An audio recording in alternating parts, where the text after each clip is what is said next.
Hi, thank you for watching Digging to China. I'm Dong Shong. If you have not done so already, please subscribe to my channel. Thank you very much. On February 4 this year, before Beijing Winter Olympics and 3 weeks before Russia's invasion of Ukraine, Vladimir Putin met Xi Jinping in Beijing. A joint statement by the two leaders announced that the friendship between Russia and China has no limits. And why not? Xi Jinping was likely adding up the benefits of his warming relationship with Putin, who was pushing back against the US power, straining American alliances in Europe, and harassing a young democracy next door in Kiev, all at almost no cost to China. Maybe, just maybe, Putin would even pave the way for Xi to achieve his paramount foreign policy objective, claiming Taiwan. Russia attacked the Ukraine just a few months after America's chaotic withdrawal from Afghanistan. A quick victory would have been another serious blow to US prestige and power. That would have suited Beijing well, and might even have set the stage for a Chinese attack on Taiwan. 7 months on, Xi may be regretting those words. A prolonged conflict in Ukraine and the prospect of Russian defeat is a serious strategic setback for China. There are many reasons for Xi Jinping to be very unhappy. Speaking before a meeting of the Shanghai Cooperation Council in Uzbekistan, Putin promised to address the questions and concerns that China has about the Ukraine war.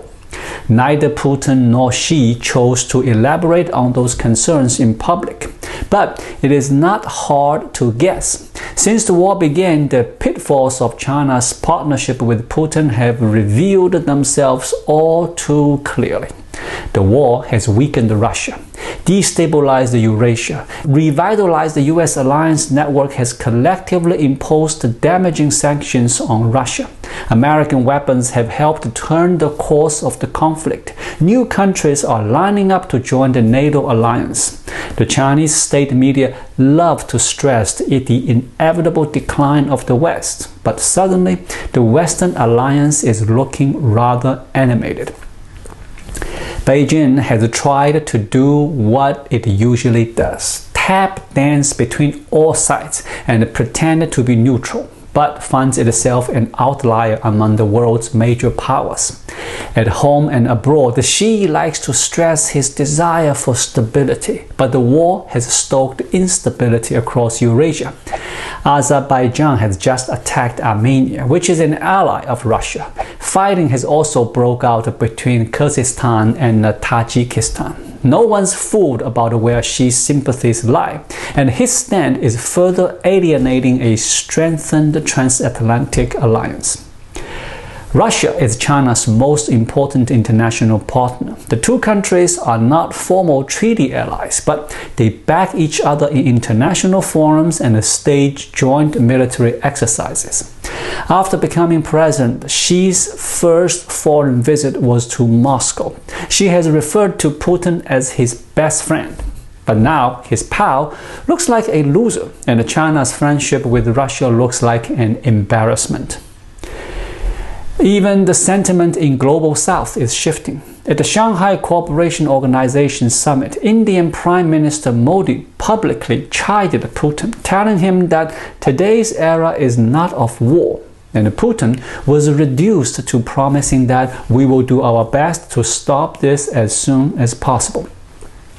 At the UN General Assembly in September, India joined 100 other countries in voting to allow Ukraine's President Zelensky to give a virtual address. Only 6 countries joined Russia in opposing the speech. China abstained.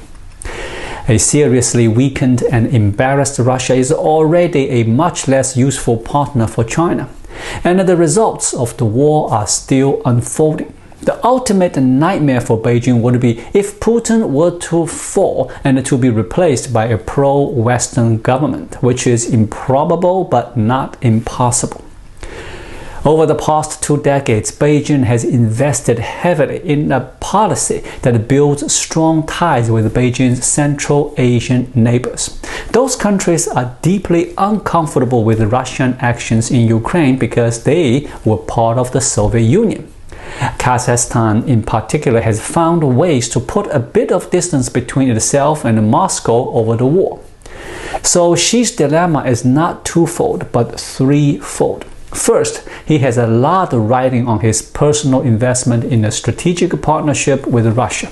He will buck up Moscow generally and Putin personally. But second, if he leans too hard into that, he will drive a wedge with the other neighbors whom Beijing wishes to cultivate and split the Shanghai Cooperation Organizations in the process.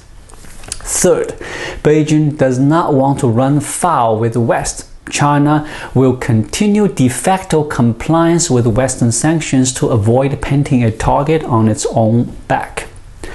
In Washington, security experts always worried that the US will need to contend with an unholy alliance between Russia and China, the two most powerful authoritarian states determined to reshape the global order in their favor. But far from assured, China and Russia blew their opportunity to gang up against the US during the Cold War, as ideological tussles, personal rivalries, and conflicting ambitions brought them to blows themselves. Today, the interests of China and Russia are not entirely aligned either. In fact, the pair are very likely headed into divergent futures. To a significant extent, the Russian-Chinese axis was a personal deal between two strongman leaders. Putin and Xi clearly liked each other's style and saw themselves as the embodiment of their respective nations. They were the Tsar and the Emperor. But with Putin now looking more like Nicholas II than Peter the Great, Xi must regret embracing his Russian counterpart so wholeheartedly. Ever since the Communist Party's earliest days in China a century ago, its relations with Russia have held a tremendous promise, but are too often plunged into peril. So they may be today. Thank you for watching. Please leave a comment and subscribe to my channel. Just click the subscribe button right here. I'll see you again shortly. Until then, be well.